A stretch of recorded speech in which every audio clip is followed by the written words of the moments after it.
Bonsoir à toutes et à tous. Ravi de vous retrouver pour justement le retour de Lucarne américaine. D'habitude, le rendez-vous du lundi à 22 h, exceptionnellement un mardi. J'ai décalé parce que j'aurais pas pu être prêt hier soir, tout simplement. Donc, j'ai préféré décaler plutôt que de faire un truc un peu à l'arrache. Et donc, le rendez-vous du lundi à 22 h en direct sur Twitch. Et je vais remercier aussi, direct, parce que des gens sont prêts. Il y a déjà du monde dans le chat, donc je vais saluer donc Ibra qui se plaint du retard, Nacio, Dame Not Sorry, Jamie, Nir. Est-ce que j'en oublie? Est-ce que j'en oublie? Non, j'en oublie surtout ma foi qui vient de prendre un sub. 7e mois ici sur cette plateforme, sachant qu'il a déjà été sur d'autres plateformes. Donc, merci beaucoup, ma foi, pour le soutien, hein, toujours important. Merci beaucoup. Et je vais en profiter d'ailleurs, hein, on est pas loin des 1000 sur Twitch. Donc voilà, c'est un palier qui changera pas la vie du monde, hein, ni la nôtre, mais qui est juste symbolique et qui est sympa. Donc donc voilà, n'hésitez pas à follow si ce n'est pas fait. Et si vous pouvez, hein, allez-y pour faire comme ma foi. On n'est pas loin, on est à 72, je crois. 71 ou 72 subs, c'est énorme aussi. Donc j'en profite pour remercier tous ceux qui nous soutiennent sur cette plateforme-là. Et je vais en profiter aussi pour rappeler, donc l'émission est en direct sur Twitch, mais elle est disponible en replay, que ça soit sur YouTube ou sur les différentes plateformes de podcast. Et surtout, n'hésitez pas d'ailleurs, hein, sur les différentes plateformes de podcast à nous suivre parce qu'il y a des choses qui devraient pas tarder à arriver. Il y a des choses, voilà, plusieurs choses qui devraient arriver, j'en dis pas plus. Je salue aussi King Gianizzi qui vient d'arriver. C'est quand même souvent exceptionnellement le mardi. C'est vrai que ça fait les deux, trois derniers ont dû avoir lieu des mardis soirs, Nir, tu as raison. Mais voilà, bon, mais normalement, normalement, c'est le lundi soir. Parce que l'idée, c'est d'être présent, d'être là toutes les semaines, concrètement, pour dire les choses. Et maintenant on a fini, c'est la reprise, hein, pour nous officielle, vous l'aurez compris, c'est la reprise de Lucarne américaine. Et le lundi est le seul soir où je suis normalement sûr d'être là, parce qu'après, vous le savez, avec le travail, les mardis, mercredis sont souvent pris, etc., etc. Bref, Lucarne américaine, pour ceux qui nous découvrent, pour ceux qui ne savent pas, qui tombent dessus par hasard, bienvenue à vous d'ailleurs. C'est pendant une heure et demie, on va faire le tour des Amériques. Et uniquement des Amériques, mais vous allez voir que du Canada jusqu'à Ushuaïa, il y a quand même pas mal de choses à raconter. Et cette semaine, généralement, on articule l'émission avec une première partie sur les actualités, quelques news, on fait trois quatre news, ou 3, généralement pas plus de 3. Et ensuite, on a un grand dossier thématique par rapport à un football ou des footballs ou des thématiques qui touchent particulièrement les Amériques. Cette semaine, comme c'est le retour, comme c'est la reprise, comme il y a eu à peu près tout l'été, enfin il y a eu à peu près 2 mois de coupure, on va faire un petit point, on va revenir sur certaines nouvelles, sur certaines news importantes, certaines dont on avait déjà parlé, donc on va faire un peu l'épilogue de ce dont on avait parlé, et d'autres dont on n'avait pas parlé et qu'on aurait aimé ne pas parler. Donc ça va être très particulier, ça va être ce principe cette semaine. Ensuite, à partir de la semaine prochaine, on reviendra sur des choses classiques, les news, le dossier et les Golasso Hello. Parce qu'il n'y aura pas de Golasso Hello aujourd'hui. Je vous avais dit que j'avais pas eu le temps de tout préparer. J'ai préféré focus sur les news. Et puis, parce qu'il y a 2 mois de retard, hein, donc on va pas faire une sélection sur 2 mois. Ça aurait été trop compliqué. Bref, par exemple, Independiente versus Laou. Exactement. On va en parler. J'ai pas salué Red qui est arrivé dans le chat. Donc voilà le principe pendant une heure et demie. Et pour ceux qui écoutent cette émission en replay, hein, venez assister à l'émission en direct. Comme ça, vous pouvez poser vos questions et interagir avec la commu. Je vérifie une dernière fois que j'ai oublié personne dans ceux qui sont arrivés. Merci ma foi, hein, pour le soutien, mais aussi pour le message. Et donc, voilà, j'espère que vous êtes confortablement installés, parce qu'on va démarrer tout de suite. On va avoir, je le disais, qu'une rubrique news. Et vous allez voir qu'il y a du sympa et il y a du pas sympa du tout. D'ailleurs, il y a du très très sombre. Et on va commencer justement par du très très très sombre, puisque on va se diriger en Équateur. Alors ceux qui suivent un petit peu les actualités hors football en Équateur se doutent du contexte et de ce dont on pourrait éventuellement parler. Ceux qui ne savent pas, on va parler de violence de manière générale en Équateur, avec une société qui a basculé dans qui est contrôlée plus ou moins par les gangs, et donc qui est complètement parasitée par des guerres de gangs. Et ça a des répercussions. Vous allez le voir, on va en parler dans un instant, on va y aller direct, puisque dans la nuit du vendredi 19, donc c'est très récent, hein, du 19 septembre, c'est probablement l'actualité la plus chaude. Il y a eu un nouvel événement violent qui s'est déroulé dans la province d'Esmeraldas. Alors, vous m'entendez souvent parler de la province d'Esmeraldas quand on parle de football en Équateur, parce que c'est la zone, la région qui produit, si je puis m'exprimer ainsi, le plus grand nombre de footballeurs. Beaucoup de footballeurs de la sélection équatorienne que vous verrez à la Coupe du Monde viennent de cette province-là. C'est une province qui est située aux portes de la Colombie. Si je dois remonter un petit peu dans l'histoire d'ailleurs, la province d'Esmeraldas s'appelle ainsi parce qu'elle a une couleur émeraude, et c'est une province qui est aussi qui a un fort héritage lié malheureusement à l'esclavage, parce que c'est une province qui a accueilli soit des esclaves qui allaient en Colombie, qui étaient envoyés dans des bateaux en Colombie et qui donc parvenaient à s'échapper de leurs conditions dramatiques en Colombie et venaient dans cette province-là, ou tout simplement quand les bateaux échouaient, les survivants venaient dans cette province-là. C'est pour cela que c'est une zone où il y a énormément d'Afro-Africains. Ça, c'est une parenthèse, c'est juste pour vous faire un petit peu de point culture. C'est pour que vous placiez un petit peu où est cette région, que vous compreniez aussi voilà, où est cette région, de quoi il est question, et sa proximité avec la Colombie, vous allez le voir dans un instant, en fait une zone de transit pour des choses très très négatives. Mais voilà, j'ai fait un petit peu de culture, mais là on va basculer dans quelque chose qui n'a absolument rien à voir avec cette culture-là. Donc je le disais, le 19 septembre, dans cette province, il y a 2 hommes qui ont été abattus à l'intérieur d'une maison, voilà, tranquillement. J'ai dit afro-africain, excuse-moi Anir, afro-équatorien. La région de Pacho et Incapié, par exemple, une grande majorité de la sélection, hein, voilà. Ça, c'était le point culture. Ceux qui m'avaient écouté sur Canal Plus Afrique, ils y avaient eu droit quand on avait commenté l'Équateur. Bref, je ferme cette parenthèse parce que c'est toujours bien de faire un peu de culture. Là, on va aller sur des choses très sombres, je le disais. 2 hommes ont été abattus dans une maison. Selon la police, l'attaque s'est produite vers 19h. Des hommes armés sont clairement entrés dans la maison, donc ont ciblé cette maison-là, ont tiré sur les hommes. Les 2 sont décédés et parmi eux, il y a un ancien footballeur. Cet homme que vous voyez en photo, si vous regardez la vidéo, et forcément vous qui êtes en direct, vous la voyez, ce garçon qui s'appelle Jonathan González Guerrero, 31 ans, footballeur équatorien dont le surnom est Speedy. Je vous laisse imaginer par rapport à ses qualités ce que cela signifie. C'était un joueur extrêmement rapide. Il était avec un ami à lui, Dario Javier Batalla Quiñones, pour vous donner le nom, qui avait 35 ans. Ce que l'on sait pour l'instant par rapport à cette affaire-là, c'est que ils ont été absolument canardés, hein, il n'y a pas d'autre mot. On a trouvé 19 douilles, voilà, d'autres balles, voilà, on a trouvé des éléments, on a trouvé surtout les 2 hommes décédés. Au départ, aucun suspect avait été interpellé. Il y a eu une enquête qui a été lancée, on n'a pas encore eu les rapports d'autopsie de manière générale, mais bon voilà. Et par rapport aux raisons, justement, Ibra, ce que l'on a trouvé, 7 personnes ont été interpellées. Parmi elles, il y a 2 mineurs, et je vais y revenir, mais gardez ce nom en tête pour l'instant. Tous appartiennent aux Choneros. On va en parler. C'est un gang qui sévit en Équateur et on va en parler dans un instant. Alors, ça sent une affaire de paris sportif. Ça a été l'une des hypothèses qui a été évoquée.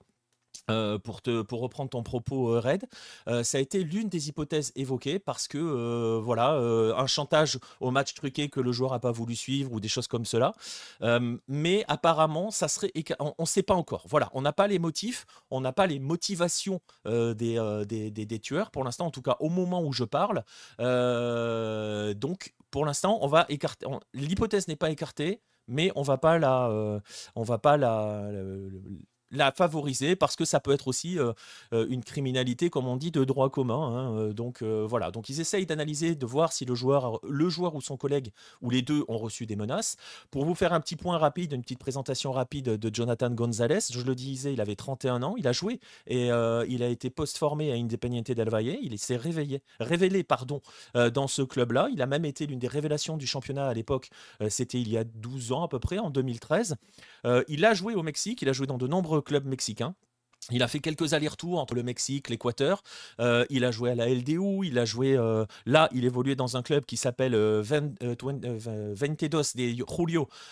de Julio, 22 juillet, si vous voulez en français, qui était en troisième division équatorienne, mais qui a été champion l'année dernière avec lui et qui est donc monté pour la première fois de son histoire en série B, en deuxième division.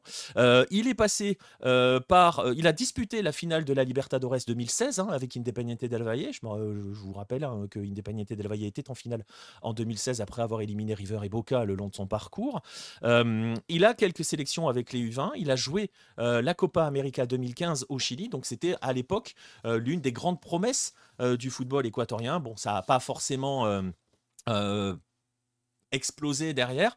Mais voilà, il a quand même sa belle carrière professionnelle. Il était en série B, je le disais, il a migré au Mexique. Il a joué aussi au Paraguay avec Olimpia, qui est l'un des plus grands clubs paraguayens. Donc il a une jolie carrière quand même professionnelle. Et donc il a été assassiné à 31 ans. Alors, cette histoire-là, c'est un joueur de deuxième division. Donc pour répondre à ta question, King Giannisi. J'en profite, petite parenthèse, pour saluer Philippe qui vient d'arriver dans le chat. Et le souci, dans cette histoire-là, il s'avère que en fait, on est sur un mois de septembre absolument terrible en Équateur pour les footballeurs parce que le 9 jours plus tôt, le 10 septembre, des personnes vêtues d'uniformes de police ont débarqué à bord d'une camionnette blanche, ont simulé une sorte d'intervention policière et ils ont juste tiré sur tout le monde dans un hôtel.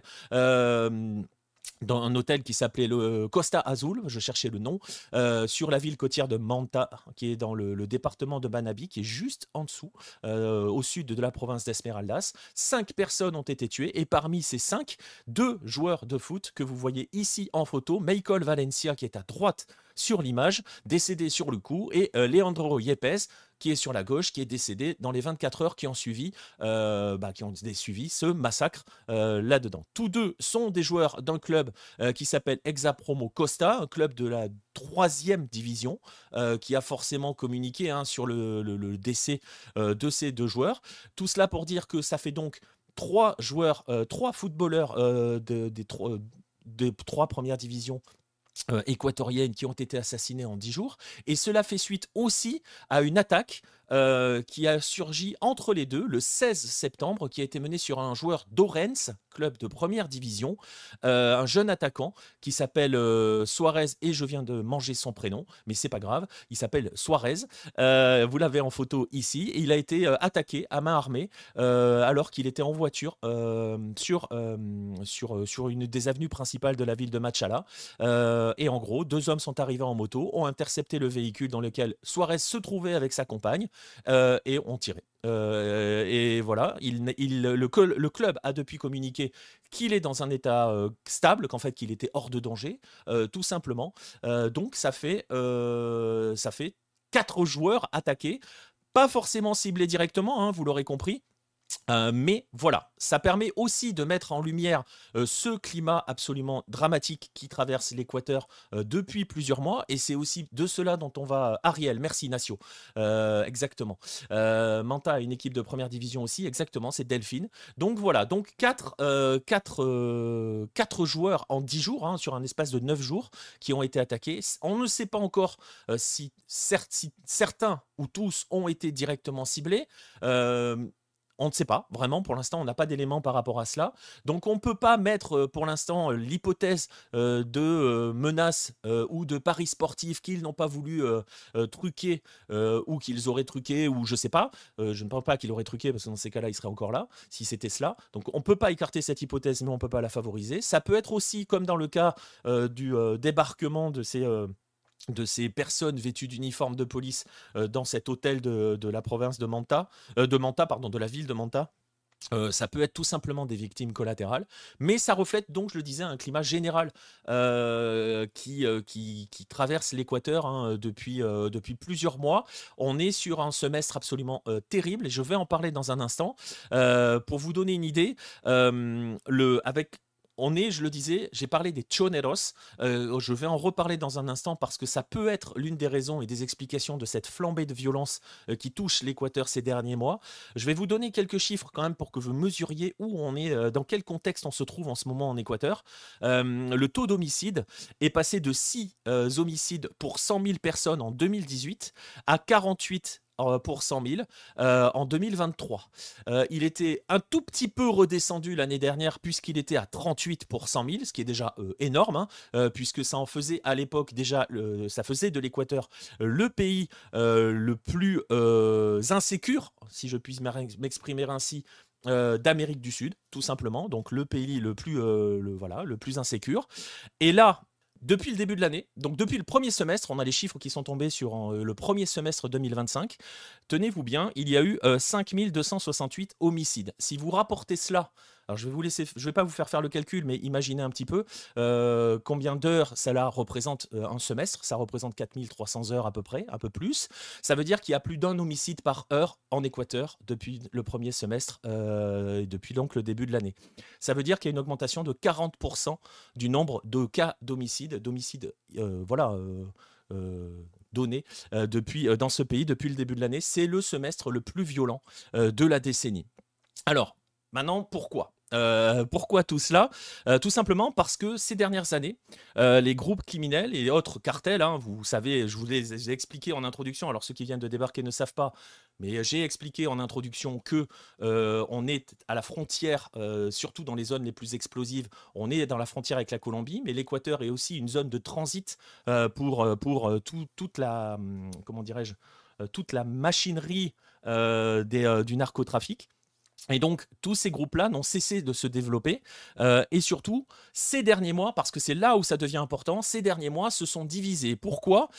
Parce que c'est l'une des conséquences classiques quand le chef principal du plus grand groupe tombe. Vous connaissez tous probablement l'histoire de Pablo Escobar en Colombie, de ce qu'il s'est passé lorsque Pablo Escobar a été assassiné, de ce que cela a entraîné comme nouveau pic de violence dans la Colombie des années 90. Si vous êtes des amoureux de football sud-américain, vous connaissez même les conséquences sur le football colombien. Donc voilà, il y a tout cela. Et donc, il y a un chef qui a été arrêté et qui a été extradé. C'est Adolfo Macias, dit Fito, donc leader du groupe des Choneros, qui a donc été arrêté. Et dans ces cas-là, que se passe-t-il quand le chef n'est plus là pour contrôler et pour entre guillemets, maîtriser l'affaire, eh bien, les groupes principaux se divisent en une multitude de petits groupes eh bien, qui continuent qui du coup essayent de gagner et de gratter du territoire. Alors, il y a beaucoup de parallèles, et je le disais, on est sur une dizaine de jours avec 3 footballeurs qui ont été assassinés. On ne sait pas encore les deux premiers, le premier dont je parlais, Jonathan Gonzalez, on sait que les gens qui ont été arrêtés, interpellés, c'est le mot que je cherchais, sont des choneros. Il y a des parallèles qui commencent à être faits justement avec la Colombie des années 90. On va rappeler qu'il est un petit peu, pour l'instant, il est différent. On n'y est pas encore. On n'est pas non plus dans un football équatorien qui est contrôlé par les cartels, parce que c'était aussi cela la Colombie des années 90. On en a beaucoup parlé sur Lucarne Opposé. Donc on n'est pas tout à fait dans cela. On n'est pas non plus sur une espèce de côté insurrectionnel ou de lutte pour le pouvoir comme on pouvait le voir en Colombie à cette période. Quoique, vous allez voir dans un instant, parce qu'on va quand même parler de ce qui se passe en Équateur, on n'en est pas loin. Et on n'est pas non plus sur des luttes entre des groupes très puissants. La Colombie, si vous connaissez un petit peu le contexte de la Colombie des années 90, vous aviez le cartel de Cali, vous aviez le cartel de Medellín, et voilà, il y avait des gros cartels qui se fracassaient, et il fallait pas être au milieu, hein, tout simplement. Donc voilà, on n'est plus sur des sortes d'opérateurs locaux qui sont plus ou moins contrôlés par des organisations transnationales. Donc c'est pas tout à fait le même contexte. Et il n'y a pas pour l'instant de débordement, entre guillemets, ou en tout cas pas avéré sur le football. Je rappelle quand même que le narcotrafic et le narco-football en Colombie dans les années 80-90 a assassiné des arbitres, a acheté des matchs, a blanchi de l'argent via les matchs de football. Pour l'instant, il n'y a rien dans ce cas-là du côté de l'Équateur. Et je rappelle, il y a peut-être la présomption que ces assassinats soient liés à des paris sportifs, parce que pour le coup, les activités de blanchiment peuvent passer par les plateformes de paris sportifs. On en a déjà beaucoup parlé dans les différentes lucarnes américaines. On a parlé de fléaux que sont les paris sportifs en Amérique du Sud et des conséquences que cela a en termes de blanchiment d'argent. Donc probablement, on ne sait pas encore, donc on va y aller doucement sur les hypothèses, Mais voilà, on est dans un contexte extrêmement explosif. On va parler, on va pas entrer dans le détail de la politique, mais vous allez voir aussi que s'il y a cette instabilité-là, c'est qu'il y a ces guerres de groupes, de gangs, mais il y a aussi et surtout euh, une sorte d'entre-deux, une espèce de tergiversation, une espèce de lutte et de corruption aussi au sein des pouvoirs politiques. C'est habituel, j'allais dire c'est normal, c'est habituel dans cette histoire, mais il y a surtout une espèce d'entre-deux. Et il y a un manque de cadre parce qu'il y a un président actuellement en Équateur qui s'appelle Daniel Noboa et qui voudrait appliquer une politique qui est entrée en guerre véritablement contre tout ce qui est gang, narcotrafic, trafic d'armes, etc., etc. Donc il est en guerre contre les gangs et il a un modèle entre guillemets, qui s'appelle Nayib Bukele. Ça vous parle peut-être si vous avez des habitués de l'Amérique latine ou un peu moins si vous ne connaissez pas. Nayib Bukele, c'est le président salvadorien, vous savez, celui qui se décrit comme le dictateur le plus cool du monde. Voilà, c'est lui qui a mis en place une politique justement pour aller lutter contre les gangs au Salvador, qui à l'époque était le pays à l'époque, avant, au moment où en 2015 par exemple, il y avait 106 homicides pour 100 000 habitants. Vous voyez, je vous ai donné les chiffres tout à l'heure. On était à 48 hein, en plus haut en Équateur. Donc c'était le double, c'était le pays le plus insécure. Euh, et, euh, et donc, ce cher Nayib Bukele, il a décidé d'une chose un petit peu particulière, on va dire, c'est que bah, pour lutter contre les gangs, on va juste oublier la notion de droit de l'homme. Voilà. Je résume comme cela, mais c'est un peu l'idée, et c'est ce que voudrait faire Noboa. C'est ce que pour l'instant, la Cour constitutionnelle l'empêche de faire en rejetant les projets de loi qu'il dépose les uns après les autres. On va pas faire la promotion de Bukele ou de Noboa, hein, c'est pas l'idée. Voilà, juste que je vous rappelle quel est le contexte, ce qu'ils veulent faire. Il est vrai, entre guillemets, ce qui est terrible dans cette histoire, c'est que Bukele a des résultats. Je parlais de 106 homicides pour 100 000 habitants en 2015. Il n'y en avait plus que 1,9 pour 100 000 en 2024, ce qui est ou serait un niveau similaire du Canada. Est-ce que les chiffres sont exacts? Je ne sais pas. J'ai vu passer cette information-là dans plusieurs médias salvadoriens. Je ne sais pas si cette information vient de sources indépendante, si vous voyez ce que je veux dire. Bref, tout ça pour dire qu'on est dans ce contexte-là, avec d'un côté des gangs, un pouvoir qui veut lutter contre les gangs en faisant fi des droits de l'homme, vous l'avez compris, mais qui veut lutter là-dessus. Donc on a une guerre. Derrière tout cela, il y a quand même un petit peu l'influence américaine. Bukele est assez influencé par, et assez proche du courant Trump, par exemple. Donc voilà. Donc il y a quand même toujours un petit peu des Américains derrière cela. Les Américains ont proposé justement à Noboa, par exemple, leur aide pour aller l'aider à lutter contre les gangs. Mais on est donc dans un Équateur qui est absolument dangereux, qui est absolument voilà, hein, c'est insécure au possible ces derniers temps. Noboa adore Trump aussi, c'est ça. J'ai hésité, mais merci de me le confirmer. Je m'en serais pas douté, voilà. Mais on est dans ce contexte-là. Et si on doit revenir au football, parce que c'est aussi de cela dont il est question ici, on n'est pas là pour faire une analyse géopolitique ou de politique équatorienne, même si ce contexte est important. Si on en revient au football, c'est parce que des footballeurs sont touchés. On va voir pourquoi ces footballeurs-là ont été touchés, surtout dans le cadre de Johnny Gonzalez, parce que lui a été ciblé. Peut-être que le cas d'Ariel Suarez est différent, parce que lui, dans ce cas-là, c'est une agression en voiture comme il y en a malheureusement tout le temps en Équateur en ce moment.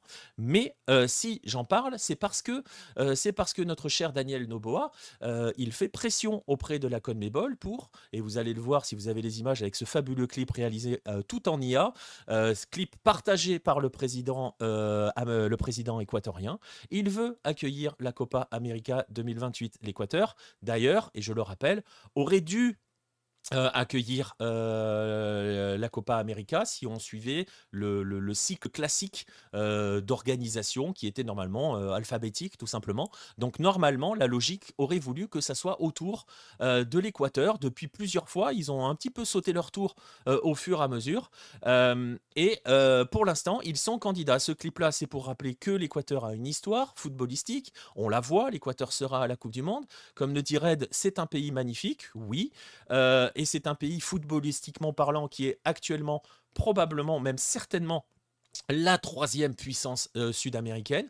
Beaucoup d'extraordinaires joueurs sont formés en Équateur dans des conditions absolument parfaites. Il y a un vrai rôle joué par les clubs et notamment Independiente del Valle pour sortir les gamins de ces conditions terribles et pour leur permettre justement de ne pas basculer sur le côté sombre et de pouvoir aussi avoir une vraie carrière de footballeur. C'est des projets footballistiques mais aussi des projets sociaux, hein. Il y a des écoles. On a beaucoup parlé d'Independiente del Valle. On a déjà parlé ici de Mushukruna qui, lui, s'intéresse aux minorités indigènes, notamment. Mais bref, Noboa veut organiser la Copa América 2028. Il y a quand même... C'est pas encore fait. Voilà, pour vous dire les choses très clairement. Rien n'est sûr et loin de là, parce que plusieurs pays sont candidats. L'Argentine est candidate. On a appris que l'Argentine était candidate. En tout cas, c'est une rumeur qui nous dit que l'Argentine est candidate. Il y a une très grosse rumeur qui indique que la CONMEBOL aurait promis aux États-Unis qu'ils organiseraient 2024 et 2028. Voilà. Donc, on ne sait pas si dans ces circonstances-là, l'Équateur pourrait accueillir ou on pourrait laisser l'Équateur accueillir une Copa América. Il y a ce qu'il faut en termes d'infrastructure, mais vous voyez que le contexte est absolument terrible. On rappellera quand même que le Venezuela a accueilli une Copa América en 2007 dans un contexte tout aussi explosif. Et on rappellera aussi, et enfin et surtout, pour terminer cette partie équatorienne, que cette année, tout simplement, cet été, cet hiver en Amérique du Sud, l'Équateur a organisé la Copa América féminine remportée par le Brésil et s'en est parfaitement sorti. Il n'y a eu absolument aucun problème. Reste à savoir si donc l'Équateur ne sera pas privé une fois de plus de cette Copa América. Footballistiquement parlant, tout va bien, mais vous voyez que voilà, c'est très compliqué pour ce pays-là. Donc c'était important aussi de parler de ce qui se passe en Équateur et de l'Équateur de manière générale, parce que, Red l'a dit, c'est un pays absolument magnifique. Voilà, on a commencé avec l'histoire la plus obscure, la plus sombre, la plus terrible. On l'a dit, on va doucement. On a dit, il y a toujours un peu de sombre, il y a toujours un petit peu de mieux, il y a du sympa, il y a un peu de tout. C'est l'américain, c'est les Amériques tout simplement, et c'est aussi beaucoup l'Amérique latine. Ce soir, on va être beaucoup en Amérique latine. On va faire une petite parenthèse au Mexique. On va faire un retour sur ce dont on avait parlé dans le dernier Dans la Lucarne, qui doit dater du mois de juillet, je crois. Là, c'était pas un Lucarne américaine, mais c'était un Dans la Lucarne. On avait parlé à l'époque de cette affaire de Liga MX, la première division mexicaine, qui est passée en 2020. Qui est devenue une ligue fermée. À l'époque, on va faire un rappel parce qu'il y a aussi des petits nouveaux qui nous écoutent. La Liga MX en avril 2020, donc la Liga MX c'est MX en français, mais c'est la première division. Première division mexicaine, celle de l'América, des Tigres de Gignac, des Rayados de Sergio Ramos, etc., du León de James. En avril 2020, la Liga MX a décidé pendant le Covid de fermer sa ligue, selon, entre guillemets, en gros le modèle de la MLS, hein, donc de la fermer à 18 pour les 5 prochaines saisons. C'était, je le disais, la fameuse époque Covid et post-Covid. À l'époque, l'objectif était, via cela, en raison aussi de des conséquences économiques de la Covid, l'idée était, en verrouillant la ligue pour 5 ans, on va assurer la pérennité des clubs, on va assurer l'avenir du championnat et de son élite surtout. Ce qui s'appelait autrefois la Liga de Ascenso, ce qui veut dire en gros la ligue de promotion, donc en gros la deuxième division, était à l'époque appelée et amenée à devenir une pouponnière, en quelque sorte, une sorte de championnat des réserves, mais pas les réserves des clubs de première division, mais des autres équipes qui, malheureusement à ce moment-là, n'étaient pas dans l'élite. Et donc, à l'époque, il avait été prévu d'appeler cette ligue, cette deuxième division, de l'appeler la Liga de Desarrollo. Desarrollo veut dire développement. Donc, une ligue de développement pour des franchises qui seraient en gros des franchises de développement. Vous imaginez que aussi économiquement parlant, c'est un petit peu compliqué. On va y revenir dans un instant. Au final, cette ligue de Desarrollo ne l'a jamais été. Vous le voyez, les panneaux, elle s'appelle Liga Expansión. Et ces équipes-là, tout simplement, elles jouent pour rien, en fait, à part un titre de deuxième division. Donc cette idée-là, ça devait durer pour 5 ans. Sauf que, et c'est ce dont on parlait dans la dernière émission de Dans la Lucarne, déjà, cette ligue n'a jamais été une ligue de développement. Et surtout, en juillet dernier, il y avait eu une action en justice qui avait été menée d'abord par 10 clubs que je peux vous citer: Atlante, Atlético La Paz, Atlético Moriela, Cancún, Cimarrones de Sonora, Jaiba Brava, Leones Negros, Mineros de Zacatecas, Oaxaca, et les Venados, dont j'ai parlé tout à l'heure. 10 clubs qui avaient porté une plainte auprès du TAS en disant: les amis, avril 2020, c'était il y a 5 ans. On nous avait dit que la Ligue serait fermée pour 5 ans. Donc, à la rentrée, c'est-à-dire là, maintenant, en août, septembre, quand le championnat reprend, eh ben, on repasse à la promotion-relégation. Elle revient. Donc, ils avaient attaqué le TAS. La Liga MX avait publié un communiqué en disant « Bah non, on n'est pas au courant, nous, de cette plainte. C'est quoi cette histoire ?» Bon, bref, je vous renvoie à l'émission pour avoir un petit peu tout le détail de l'affaire. Mais ce que l'on avait appris surtout, et c'est ce qu'il faut garder en tête, c'est qu'à l'époque, la fédération nous avait dit que, en fait, elle avait prévu de remettre la promotion-relégation au Mexique à partir de la saison 2026-2027. Donc, on termine là, cette saison, parce qu'au Mexique, on est sur l'Apertura 2025 et on aura le Clausura 2026. On est sur des saisons 2025-2026, même si les tournois sont indépendants, mais les saisons se calculent comme ça. Et donc, ils avaient dit, bah, en gros, après la Coupe du Monde, on revient à la normale, on remet la promotion-relégation. 6 clubs avaient, j'avais dit qu'il y en avait 10 au départ, 6 avaient quand même poursuivi la procédure auprès du TAS, du tribunal arbitral du sport, et le fameux TAS avait dit, on va intervenir. On a le droit d'intervenir parce qu'au début, la Liga MX disait mais le TAS, ils n'ont aucun pouvoir sur nous. Et le TAS a dit si, t'inquiète pas, on arrive, garçon. On va réunir tout le monde, on va en discuter, puis on prendra une décision dans les prochaines semaines, dans les prochains mois. À l'époque, on s'était dit, on ne sait pas combien de temps ça va prendre. Bah, ça a été hyper rapide, puisque la décision, elle est tombée le 4 septembre. Et tout simplement, le TAS a donné raison à la fédération. Et leur a dit, ok, vous avez prévu que ça revienne en 2026-2027. Eh bien, très bien, ça doit revenir. C'est là que c'est important, c'est le mot. Ça doit donc revenir l'année prochaine. Donc, ça ne reviendra pas là. En même temps, le championnat a déjà repris. Le tournoi mexicain est déjà en cours. Donc, ça reviendra en 2026-2027. L'appel donc de ces 6 clubs-là est donc rejeté.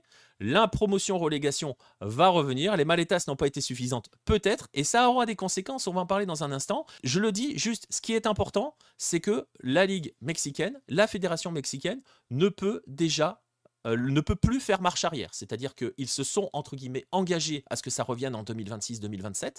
Donc, ça doit maintenant revenir. Le TAS leur dit, OK, mais maintenant, ça doit revenir. D'ailleurs, il y a eu une déclaration commune des 6 clubs. Je vous la montre. Les 6 clubs ont fait genre, ouais, on a perdu, mais on a gagné quand même, parce que ça reviendra l'année prochaine. Voilà, je laisse juste de cela. Et donc, je le disais, les clubs, les 6 restants, restants, parce que je vous renvoie vers l'émission, vous comprenez pourquoi il y a 6 restants, même si je vais évoquer ce passage-là dans un instant. Ils voient une forme de victoire, hein, bon voilà.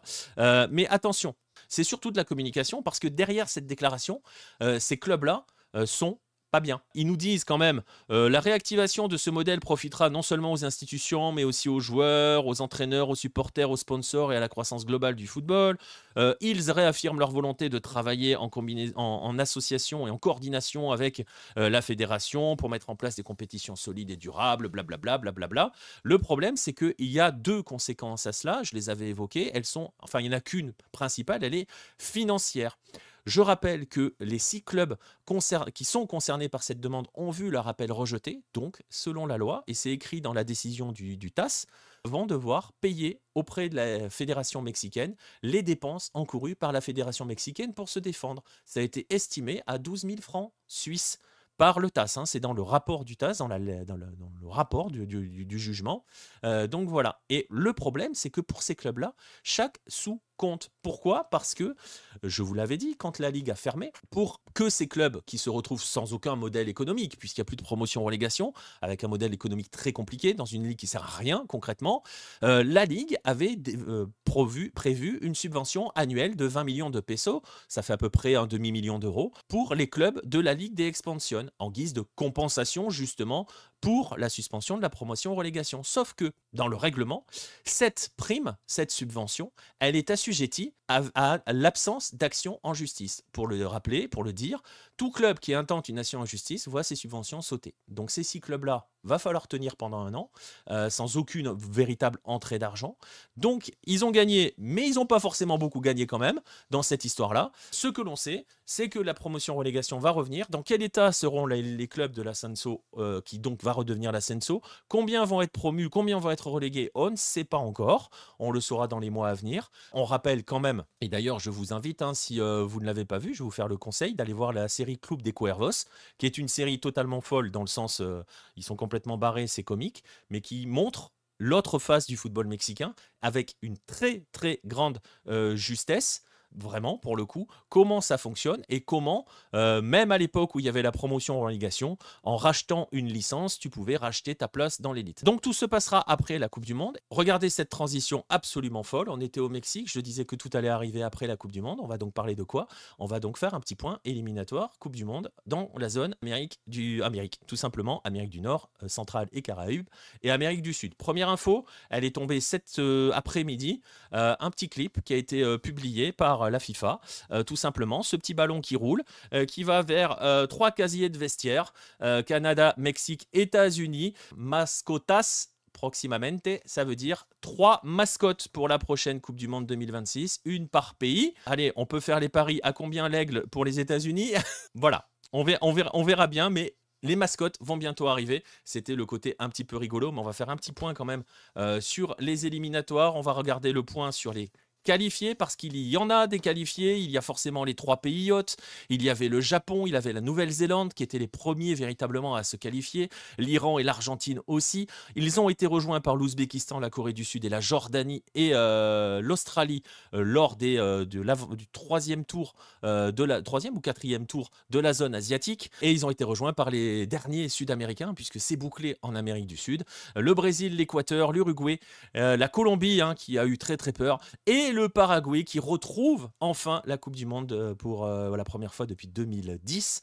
On rappelle que le Paraguay à l'époque avait accroché l'Espagne, le futur champion du monde. Pour être complet, on a 2 Africains qui sont déjà connus pour cette prochaine Coupe du Monde, qui sont déjà qualifiés. C'est le Maroc et la Tunisie qui sont un petit peu des habitués. Et bien justement, dans le chat, Nir nous parle du Venezuela. On va commencer justement par parler de la zone... non, on va commencer par la zone Amérique du Nord, centrale et Caraïbes. On va y aller dans la zone CONMEBOL après.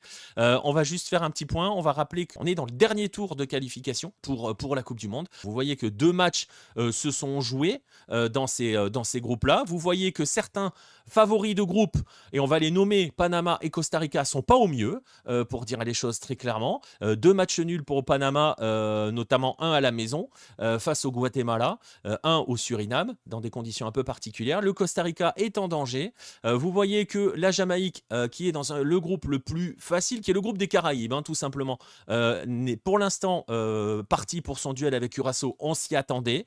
Donc on va être dans ce cas-là, parce que Trinidad et Tobago et les Bermudes vont être, à mon avis, rapidement écartés. Mais attention, parce qu'il y a un danger possible pour le Costa Rica, parce que Haïti va être dans le coup, parce que le Honduras est dans le coup, et il y a un gros danger pour Panama, parce que le groupe A, et on l'avait dit à l'époque, est vraiment le groupe de la mort. Et attention, parce que les matchs contre le Salvador, contre le Guatemala là-bas, ça va être compliqué. Donc, je rappelle que seuls les vainqueurs de groupe se qualifient directement pour la Coupe du Monde, que les 2 meilleurs deuxièmes, donc il y a un second pour l'instant qui va sauter, le moins bon second va sauter. Pour l'instant, celui qui saute, c'est le Costa Rica. Voilà, si vous regardez le classement, si on arrêtait aujourd'hui, Curaçao et Salvador seraient en barrage intercontinental qui se jouera au Mexique au mois de mars. En 2 tours, je vais en parler dans un instant. Bonne remarque qui a été faite dans le chat, les matchs sont gratuits sur la chaîne YouTube de la CONCACAF. Vous pouvez les suivre donc de manière gratuite et légale. C'est tard, c'est généralement vers 2h ou 4h du matin, mais vous pouvez aussi, du coup, comme ils sont sur YouTube, les voir en replay. Donc voilà, profitez-en, c'est une zone hyper intéressante. Les matchs sont vraiment hyper bons, hyper sympas à voir. Donc allez-y, si vous pouvez, c'est gratuit, c'est légal, c'est sur YouTube. Bref, tout ça pour dire qu'on est dans ce tour-là. C'est le dernier tour dans la zone d'Amérique du Nord, centrale et Caraïbes, qu'il y a des gros qui pourraient être en danger. Et vous allez voir, je vais y revenir dans un instant. On va aller regarder ce qui se passe du côté ce qui s'est passé, parce que c'est fini là, c'est clairement définitif, c'est fini. Voilà le classement final des éliminatoires sud-américains, remporté par l'Argentine devant l'Équateur. Je vous disais que c'était la 3e puissance, parce qu'on laisse toujours le Brésil un peu devant, même si les éliminatoires brésiliens sont les pires de leur histoire, et depuis la formule championnat, qui est là depuis la Coupe du Monde 98. Ce qui s'est passé surtout sur la dernière journée, c'est assez exceptionnel, c'est que la Bolivie a doublé le Venezuela au terme d'une soirée complètement dingue que vous avez peut-être vécu avec nous. Le Venezuela a complètement explosé à domicile face à la Colombie, qui était déjà qualifiée. Ils en ont pris pris 6 alors qu'ils avaient ouvert le score d'entrée de match, les Vénézuéliens, par Telasco Segovia. Et comme ils ont perdu chez eux, il fallait absolument pas que la Bolivie s'impose face au Brésil, sauf que la Bolivie s'est imposée 1-0 face au Brésil sur un but de sa pépite qui joue au Brésil à l'América Mineiro, Miguelito Terceros, qui donc a permis à la Bolivie de s'imposer 1-0 face au Brésil et donc d'arracher le barrage intercontinental. Alors, ça a été forcément, vous vous en doutez, un carnage au Venezuela, mais ça a été forcément la joie absolue du côté de la Bolivie. Mais attention quand même, parce que elle est quand même encore loin de retrouver la Coupe du Monde. Je rappelle que la Bolivie, la dernière fois qu'elle était à la Coupe du Monde, c'était aux États-Unis, c'était la Coupe du Monde 1994, à l'époque des Etcheverry notamment. Mais là, le parcours, alors je vois Ibra dans le chat qui nous dit qu'en Afrique, c'est un parcours du combattant. Oui, mais la Bolivie aussi est face à un parcours du combattant. Pourquoi? Parce que le barrage intercontinental, pour ceux qui ne savent pas, je le disais, va être organisé sur les 2 sessions internationales de mars. 6 équipes vont y participer. Un représentant pour l'Afrique, un représentant pour la CONMEBOL, la Bolivie donc, un représentant pour l'Asie, on ne sait pas encore, je vais vous les donner dans un instant, vous verrez, et un représentant de l'Océanie, qui est la Nouvelle-Calédonie battue en finale par la Nouvelle-Zélande. Donc pour l'instant, on sait que Nouvelle-Calédonie et Bolivie sont présents à ce barrage intercontinental. Il restera 2 places pour les 2 meilleurs 3e du dernier tour de la CONCACAF. Une fois que les 6 membres, les 6 participants seront connus, comment ça va fonctionner? On aura 2 têtes de série qui sont déterminées par le classement FIFA, le classement des nations. Ces 2 équipes, ces 2 têtes de série, n'ont qu'un match à jouer pour la Coupe du Monde. Voilà. Pour déterminer leur adversaire, on va faire s'affronter 2 des non-têtes de série. Il en reste 4. Il y aura donc 2 matchs qui sont entre guillemets des sortes de demi-finales. C'est pour ça que la session du mois de mars, il y a 2 matchs. Le premier match qui est en gros les demi-finales entre les non-têtes de série. 2 fois 2, ça fait 4 équipes, 2 matchs. Le vainqueur de cette première série, quelques jours plus tard, joue la finale contre l'une des 2 têtes de série. La tête de série, je le dis, elle est déterminée par le classement FIFA des nations. Alors on va regarder la Bolivie dans cette histoire. La Bolivie actuellement est 77e au classement FIFA. Elle a gagné une place d'ailleurs. Ça veut dire que si la Bolivie veut être tête de série pendant cette compétition des barrages intercontinentaux, elle ne doit pas être doublée par 2 équipes. Une seule peut la doubler, pas 2. Alors on va regarder ce qui reste. En Asie, il reste 6 équipes qui sont impliquées pour la qualification pour le dernier tour. Sur les 6 équipes impliquées, il y en a 4 qui sont devant la Bolivie. Les 2 qui ne sont pas devant la Bolivie sont Oman et l'Indonésie, qui ont, vous imaginez, quand même assez peu de chances de concourir dans ce play-off, dans ce barrage intercontinental. Ce qui veut dire que si la logique est à peu près respectée, le représentant asiatique sera devant la Bolivie. Donc il faudra regarder du côté de l'Amérique du Nord, centrale et Caraïbes, et du côté de l'Afrique, si la Bolivie veut rester tête de série. Vous avez vu, je peux vous réafficher les groupes du tour final de la CONCACAF. Sachez que sur ces 12 représentants, il y en a 4 qui sont devant la Bolivie, le Costa Rica, Panama, Honduras et la Jamaïque. Parce qu'il y a un monde dans lequel Panama finit 2e, parce qu'il y a un monde dans lequel ça se joue entre Honduras et Costa Rica à la place du groupe C, vous comprenez que si Honduras ou Costa Rica est dans les meilleurs seconds, il sera forcément obligatoirement devant la Bolivie. Et il reste aussi l'Afrique. Alors l'Afrique, c'est trop compliqué. Franchement, aujourd'hui, on ne peut pas vraiment faire de projection parce qu'on est quand même très très loin du bout. Il faut être dans les seconds et il y a un autre tournoi qui va faire que les seconds vont s'affronter plus ou moins entre eux et il en restera qu'un. Voilà, concrètement. Mais pour l'instant, il y a quand même pas mal d'équipes qui sont devant la Bolivie et qui pourraient passer par ce petit tournoi et arriver donc au barrage intercontinental. On a un duel entre la RDC et le Sénégal. Les 2 sont devant la Bolivie. Il y a l'Afrique du Sud qui peut tout à fait se retrouver en barrage. Il peut y avoir le Cap-Vert, il peut y avoir le Cameroun, voire si jamais il y a accident, la Côte d'Ivoire peut être un 2e de groupe. Il faut un accident, mais c'est possible. Tout est possible. Donc, on va prendre les choses très claires. La Bolivie a célébré sa présence en barrage intercontinental, mais ça va être très compliqué puisque la Bolivie va devoir aller gagner probablement 2 matchs au Mexique au mois de mars pour aller à la Coupe du Monde. Je rappelle que la Bolivie s'est imposée pendant les éliminatoires ces éliminatoires-là au Chili. C'était sa première victoire à l'extérieur en 31 ans. Elle doit aller gagner 2 matchs probablement au Mexique parce que comme le dit Matt dans le chat, il y a quand même de fortes chances pour que la Verde ne soit pas tête de série. Donc voilà, ça va être très compliqué pour la Bolivie. On verra, on suivra cette histoire.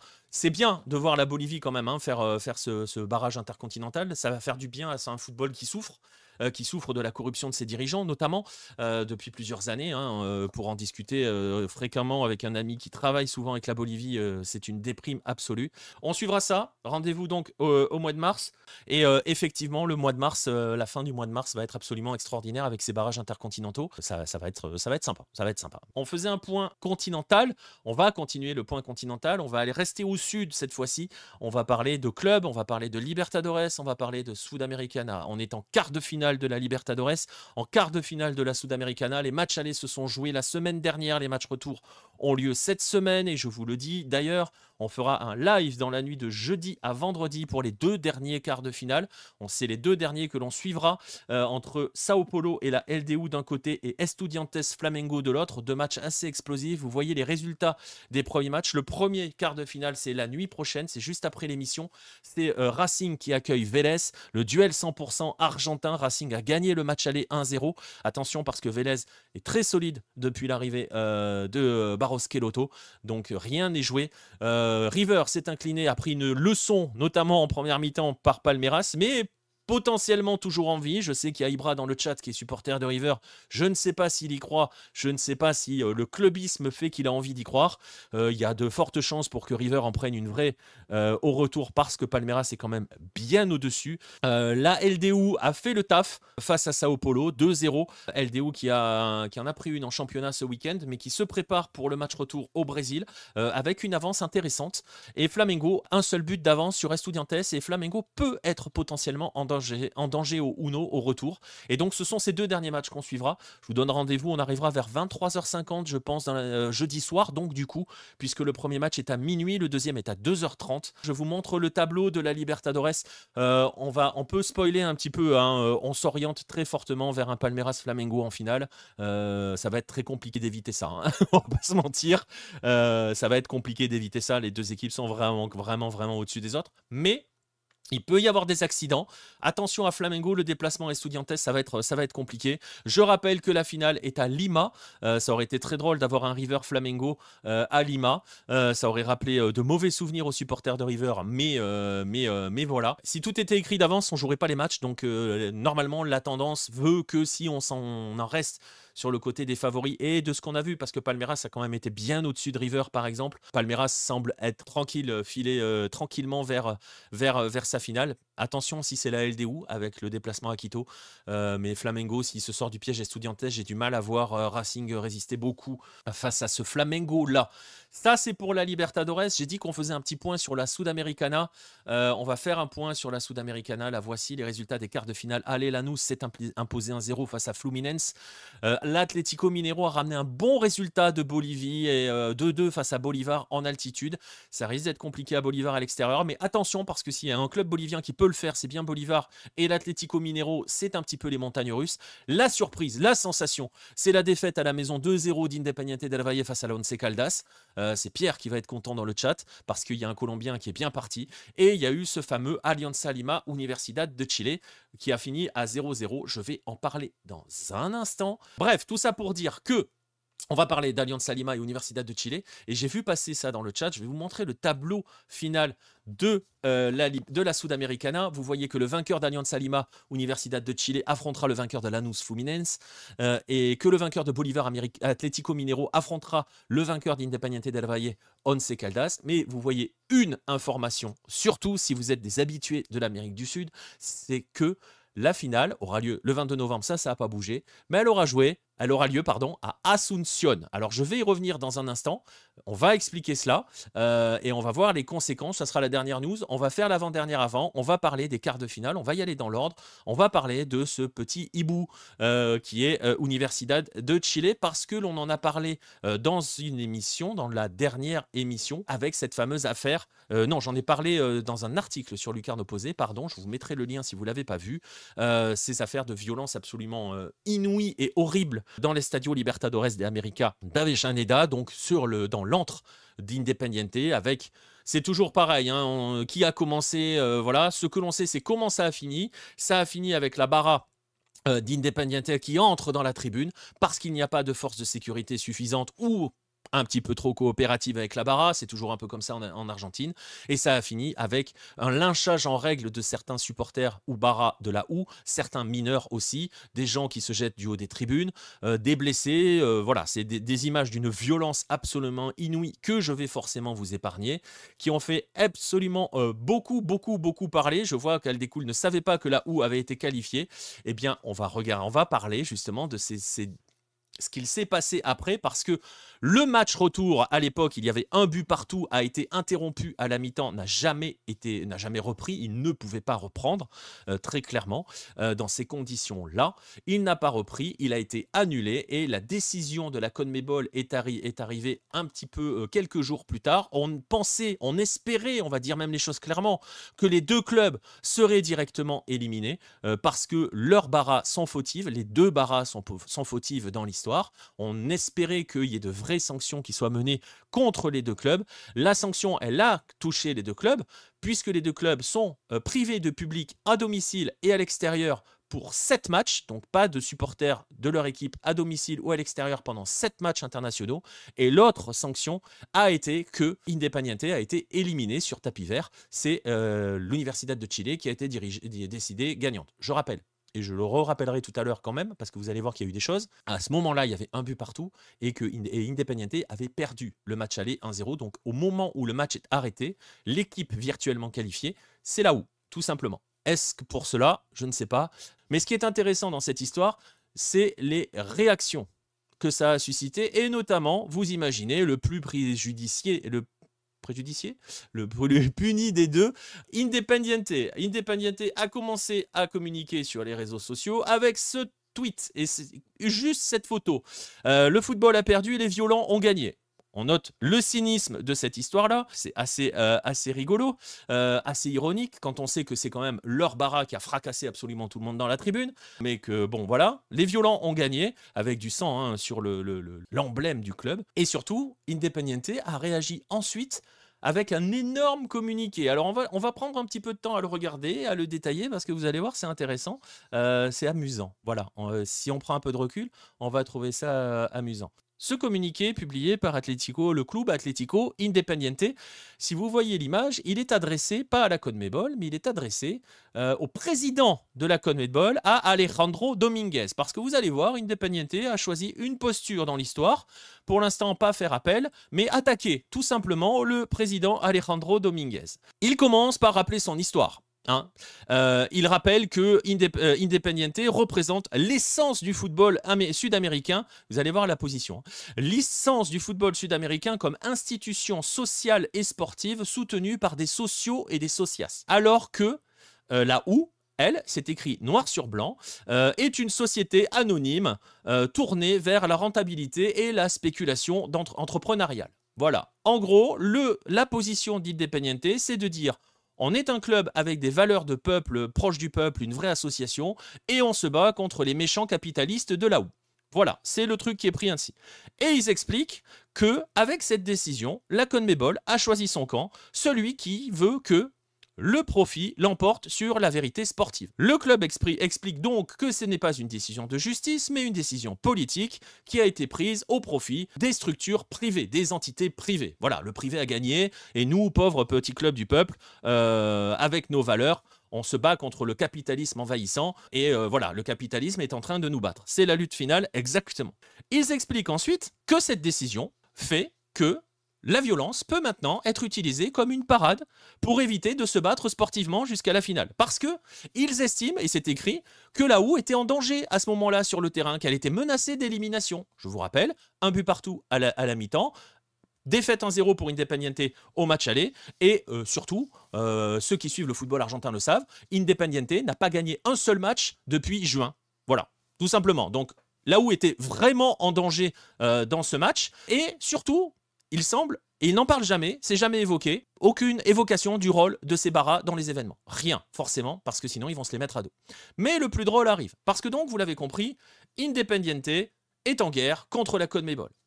Et le club va plus loin. Ils estiment que la CONMEBOL ne peut pas utiliser l'histoire et la gloire d'Independiente pour, je cite, légitimer un processus qui a abandonné l'esprit du football sud-américain.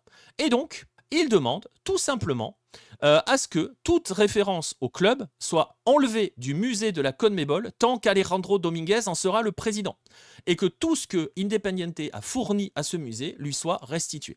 La grande question que l'on peut se poser quand on connaît un petit peu l'histoire, et justement, l'histoire de l'essence du football sud-américain, c'est ce que j'avais dit aussi dans le Discord, c'est la grande question, c'est de savoir est-ce qu'en contrepartie, pour respecter l'histoire et l'équité sportive et la vérité sportive, Independiente rendra ses titres des années 70 à la CONMEBOL. C'est une vraie question qu'on peut se poser. Mais bon, bref, vous l'avez compris, rien sur la condamnation de la violence, pas un mot. Independiente, c'est devenu le chevalier blanc, le défenseur d'un football vertueux, SIC, celui des associations civiles, qui s'oppose au football des entreprises privées, des méchantes SAD que la OU représente et que la CONMEBOL donc a décidé de favoriser. Il y a un méchant complot, comme le dit Paul Bismuth. C'est absolument, absolument magnifique. La seule chose, et je suis d'accord avec toi, Nir, sur laquelle ils ont raison, c'est que la OU aussi aurait dû être dégagée. Ce qui est absolument magnifique, c'est ces 3 dernières lignes, cette conclusion. Et là, pour le coup, je vais vous la lire parce que c'est exceptionnel. Ils expliquent que l'histoire sera implacable envers ceux qui ont choisi la voie de l'opportunisme plutôt que celle de la vérité. À Independiente, nous sommes sûrs que la gloire s'obtient toujours, et là c'est fabuleux, avec les mains propres et les bras levés. On rappellera donc les années 70 à Independiente. C'est vraiment savoureux, vraiment. Et c'est vrai que pour le coup, ils ont raison, généralement, le Rojo et leurs dirigeants actuels, ils ont raison, l'histoire est implacable, tout le monde sait qu'ils ont volé leur titre dans les années 70, notamment face à Colo-Colo en 1973. Donc, ils ne sont pas responsables, personne n'est responsable, il n'y a pas eu de violence liée à leur bara, c'est un méchant complot du capitalisme contre les pauvres petites associations civiles qui sont aujourd'hui en danger. Le chevalier blanc Independiente est en guerre. Je vous rassure, du côté de la OU, tout va bien. Rien, pas de problème, on a pris ça comme il faut, on n'a jamais condamné les supporters, et pire, parce qu'on va y arriver, je vous parlais du match contre l'Alianza Lima, qui a eu lieu à Lima, à Matute, il y a eu donc ce match aller 0-0, je rappelle que la OU est interdite de déplacement, mais vous savez aussi, et c'est pour ça que je disais tout à l'heure que c'est toujours un concours de débiles, que les baras, c'est quand même pas les chips les plus craquants du paquet. Eh bien, regardez ce que l'on a trouvé sur les réseaux sociaux. Voilà, des baristas de la OU qui se sont filmés à Lima avec les logos d'Universitario et qui seront surtout, vous allez le voir passer furtivement, filmés dans le stade, tout simplement, avec une accréditation. Voilà, ils ont eu des accréditations, ils ont été accrédités par le club pour aller assister au match aller. Ils n'ont pas le droit aux supporters. Ils ont donc invité des baras à s'y rendre. Et ces baras, absolument fantastiques, ont filmer leur présence dans le stade. Ce qui est absolument magnifique dans cette histoire-là, c'est que l'Alianza Lima, forcément, s'en est plaint. Et que la OU, elle a dit « Ah non, mais attends, nous on va se plaindre aussi, on n'est pas content, protestation officielle à la CONMEBOL, ils ont été victimes de banderoles insultantes dans les tribunes, franchement, c'est abusé. Ils se sont plaints aussi parce qu'il y a eu des feux d'artifice qui ont été tirés à côté de l'hôtel, on parle d'essence d'Amérique du Sud, voilà, et qu'il y a eu des chants discriminatoires. Je rappelle donc quand même que la OU, en plus de ces 7 matchs à huis clos, que ces baras ont donc totalement outrepassé, a pris 270 000 $ d'amende et surtout l'obligation de réaliser des campagnes de lutte contre le racisme, la discrimination et la violence. Pour l'instant, on n'a rien vu du côté de la OU. Vous avez d'un côté donc Independiente qui a choisi le côté on lance la lutte finale, en même temps ils sont en rouge, on va lutter contre le capitalisme qui plombe le football sud-américain. Et la OU de son côté, elle dit mais regardez, les autres aussi, ils font comme nous, des banderoles, des violences et des trucs comme ça. Bien aidé aussi, il faut le dire, par certains journalistes chiliens qui ont aussi bien alimenté le truc en disant qu'ils ont été agressés au pays, au Pérou. On rappelle que les tensions Chili-Pérou, on va pas, si vous connaissez un petit peu l'âme sud, elles sont un peu violentes. Et pourquoi, j'en profite, tiens, pourquoi est-ce qu'on a vu les supporters de la OU poser devant le Monumental ou poser devant des logos d'Universitario? C'est parce que l'Alianza Lima a un club frère au Chili, malgré les luttes entre le Pérou et le Chili, malgré la rivalité entre ces deux pays, hein, sociale, politique, économique. Ils se sont fait la guerre, hein, je vous le rappelle. Mais l'Alianza Lima a un club frère qui est Colo-Colo, l'ennemi de la U, un club frère depuis la fameuse tragédie de 1987, hein, quand les Potrillos se sont écrasés au large de Lima et que l'Alianza Lima a perdu son équipe. Et Colo-Colo avait prêté des joueurs et depuis les clubs sont vraiment des clubs frères, hein, vraiment, hein, pour le coup. On l'a vu lorsqu'ils se sont affrontés un petit peu récemment. On a cela, donc c'est aussi pour ça, hein, que vous avez vu les baristas de la U se balader du côté d'Universitario. Donc, avec cette histoire-là, le match retour a lieu cette semaine, tout simplement. Et le match retour de cette Sudamericana entre l'Alianza Lima et l'Universidad de Chile n'aura pas lieu à Santiago, il aura lieu à Coquimbo. On est très curieux de voir s'il y aura des baristas de la U présents dans les tribunes. On va voir comment ça va être géré. On attend effectivement le prochain épisode. Il y a une grosse pression qui est mise, hein, du côté des deux clubs. Et du coup, on en arrive à ce qu'on disait un petit peu tout à l'heure. On en regrette finalement que, et c'est ce que voulait l'Alianza Lima au départ, mais forcément ça les arrange, c'est que ni Independiente ni la U puissent passer en quart de finale de la Sudamericana. Voilà, parce qu'on est aussi, on l'a dit, hein, on n'est pas sur les chips les plus craquantes du paquet. On va terminer avec la Sudamericana, je le disais, vous l'avez vu sur ce tableau, sur la finale, il y a écrit Asunción, et c'est la dernière news de la semaine. Si vous aviez suivi les actualités, vous savez que normalement, cette finale de Sudamericana devait être historique puisqu'elle devait se dérouler dans un pays qui n'avait jamais accueilli de finale. Ce pays, c'était la Bolivie. Alors, si vous suivez Lucarno Posé sur les réseaux sociaux et notamment sur Twitter, j'avais tweeté il y a quelques semaines, il y a un mois à peu près, une photo. Cette photo, c'est l'Estadio Tawichi de Santa Cruz, c'est là où devait avoir lieu la finale de la Sudamericana. Voilà l'état du stade à 3 mois de la finale, 22 novembre. On est quasiment jour pour jour, pas 3 mois, 2 mois, pardon. Mais cette photo, elle est d'il y a un mois, donc elle était à 3 mois. Voilà, vous voyez la photo si vous êtes sur YouTube, à Santa Cruz de la Sierra, effectivement. Et donc, on était un petit peu inquiet sur cette histoire-là. Et la CONMEBOL aussi était inquiète. Et elle a envoyé une commission pour justement aller voir où on en était dans l'avancement de ces travaux. Et elle a rendu cette décision il y a quelques semaines. Et vous l'avez deviné, la décision, c'est que la finale, elle ne se jouera pas à Santa Cruz de la Sierra. Je vais vous le lire, hein, le compte-rendu de la décision de la CONMEBOL. Malgré les efforts déployés, la dernière inspection technique du stade Tawichi Ramon Aguilera de Santa Cruz de la Sierra a montré des données décourageantes quant au respect des délais et du calendrier des travaux et améliorations afin d'accueillir la CONMEBOL Sudamericana 2025. Compte tenu des circonstances, la CONMEBOL a donc décidé de déplacer le lieu de cette finale à Asunción, au Paraguay, à la même date. Cette nouvelle désignation est conforme au protocole établi pour les finales uniques qui précise, c'est pour ça que je vous explique, je le lis parce que comme ça vous saurez pourquoi c'est Asunción, qui stipule qu'en cas de nécessité de changement de lieu, la ville de l'édition précédente qui dispose déjà de l'infrastructure et de l'expérience d'une finale sera choisie. Des discussions ont donc été entamées avec le gouvernement du Paraguay et la fédération du Paraguay, blablabla, paraguayenne, etc., etc. Alors tout cela, c'est quand même un sacré coup dur pour la fédération bolivienne, même si la CONMEBOL indique qu'elle continuera à investir et améliorer le Tawichi Ramon Aguilera pour les tournois à venir. Parce que c'est ce qui est précisé aussi par la CONMEBOL, la fédération bolivienne est officiellement candidate à accueillir une finale de Sudamericana, mais pas celle de l'année prochaine, celle de l'année d'après, 2027. Donc on commence à retarder quand même un petit peu plus, hein, ce qui prouve qu'on n'était quand même pas bien. Mais effectivement, le coup est rude, et il est rude à plusieurs niveaux, et à un niveau principal, forcément, vous vous en doutez, c'est le niveau économique. Alors il y a un petit peu de politique qui se met là-dessus, forcément. L'ancien gouverneur de Santa Cruz a expliqué que lui, il y a 15 jours, lorsqu'il avait tenu une réunion, 15 jours auparavant, lorsqu'il avait tenu une réunion avec la société qui certifiait les stades pour la CONMEBOL et avec le conseil d'administration de la fédération bolivienne et l'ensemble de la délégation de la CONMEBOL, il avait dit qu'ils avaient contenu que oui, le calendrier était serré, mais que c'était possible, il pouvait garantir la finale, il montrait qu'il avait les ressources nécessaires pour combler les lacunes, etc. etc. Et c'est intéressant parce qu'il a dévoilé quel était le budget pour ce stade. Donc, il y avait 3 parties pour les travaux dans ce stade, un projet qui s'appelle Unité des projets spéciaux. Alors ça, je ne sais pas trop ce que ça veut dire, avec un projet qui était de 49 millions de bolivianos, qui a été ajusté à 49 par rapport à la crise et les coûts, blablabla.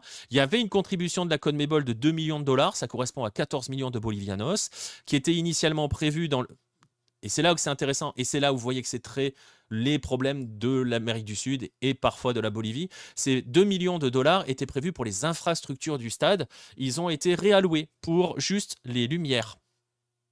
Voilà. Pour 2,1 millions de dollars. Juste les lumières. Donc, on n'a pas touché aux infrastructures du stade. Et donc, voilà. Tout ça pour dire qu'il y a un manque à gagner aussi derrière, maintenant, pour Santa Cruz, pour la Bolivie, pour son football. On ne sait pas si la CONMEBOL continuera à donner de l'argent qui, vous voyez, ne sert pas à ce à quoi il est censé être alloué.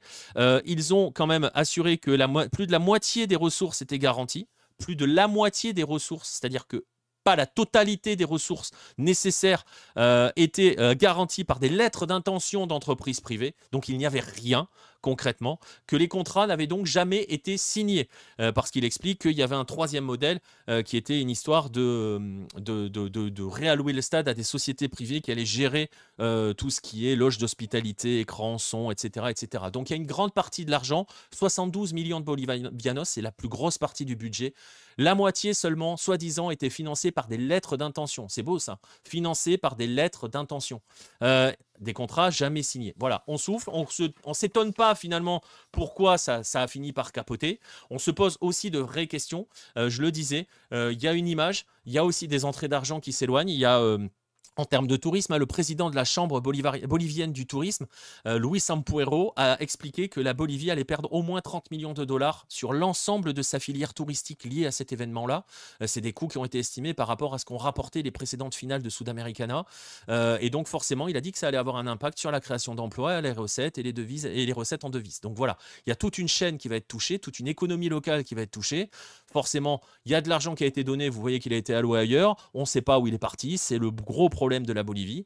Et il y a un autre problème dans cette histoire-là, c'est qu'il y a des équipes qui jouent dans ce stade normalement.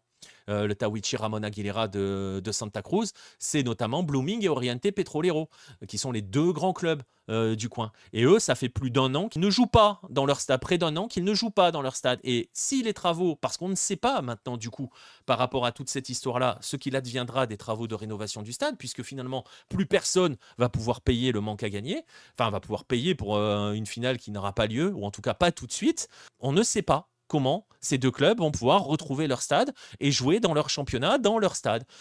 Et comment on pourra, voilà, comment ils vont pouvoir retrouver l'équité sportive en jouant chez eux. C'est toujours le même problème.